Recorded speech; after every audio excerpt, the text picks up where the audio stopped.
Bueno, yo quisiera establecer primero una diferencia entre fenomenología y fenomenografía. De todas maneras, ambas se ocupan de un aspecto fundamental que son las vivencias. En ese sentido, pues digámoslo así, los planteamientos básicos tanto de la fenomenografía como de la fenomenología están enfocadas hacia el estudio de las vivencias de las personas.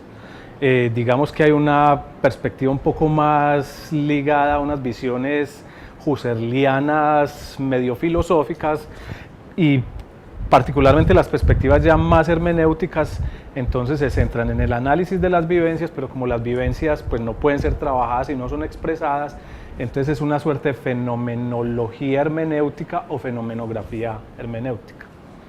El presupuesto básico es la vivencia, es decir, lo que le pasa al sujeto. Esas vivencias pueden ser de tipo cognitivo, ético, afectivo, y de lo que se trataría entonces es de, a partir de las manifestaciones de esas vivencias, digámoslo así, en objetos, en escritos, en esculturas, es decir, en cualquier forma de objetivación de esa vivencia, entonces se partiría que se podría hacer una interpretación a partir de allí.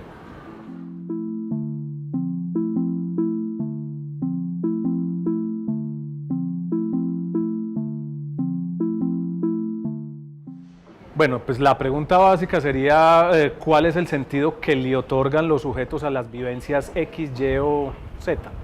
Esa es como la pregunta básica.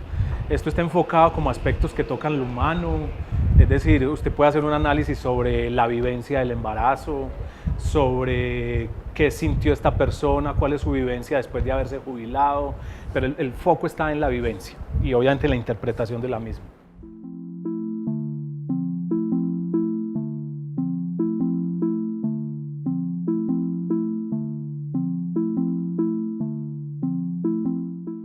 Bueno, indiscutiblemente eso supone una investigación de tipo cualitativo.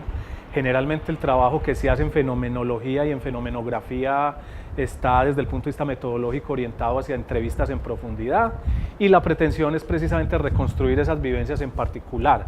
Por tanto, la pretensión no es la de hacer generalizaciones, sino de más bien mostrar las particularidades con respecto a unas vivencias específicas.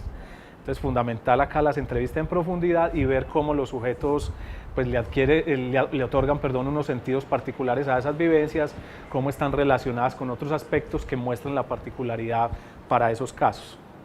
Los fenomenólogos tratan muy particularmente no de analizar la vivencia del sujeto X, Y o B, sino de hacer una reflexión más de corte filosófico sobre la vivencia. Me explico. Para la fenomenografía es fundamental digámoslo así, el sentido que le otorga un grupo específico a una vivencia en particular, por ejemplo, la vivencia del espacio escolar, ¿sí? Entonces, lo fundamental en la fenomenografía es esa vivencia conjunta, por tanto, los análisis buscan establecer en términos comparativos semejanzas, diferencias, etcétera, etcétera. Se parte entonces de la idea de una vivencia pues, no colectiva, pero cómo se construye a partir de las diferentes vivencias el sentido, digámoslo así, de ese fenómeno. Mientras que el fenomenólogo generalmente lleva a cabo unas reflexiones que, si bien pueden estar basadas, por ejemplo, en entrevistas a otras personas, pues trata de hacer una reflexión mucho más en profundidad sobre el fenómeno en cuestión. Entonces el fenomenólogo, por ejemplo, hace una reflexión profunda sobre lo que sería el embarazo, sobre lo que sería la muerte, no necesariamente preocupado por la variación del sentido que se le otorga a esas vivencias, como sí es el énfasis de la fenomenografía.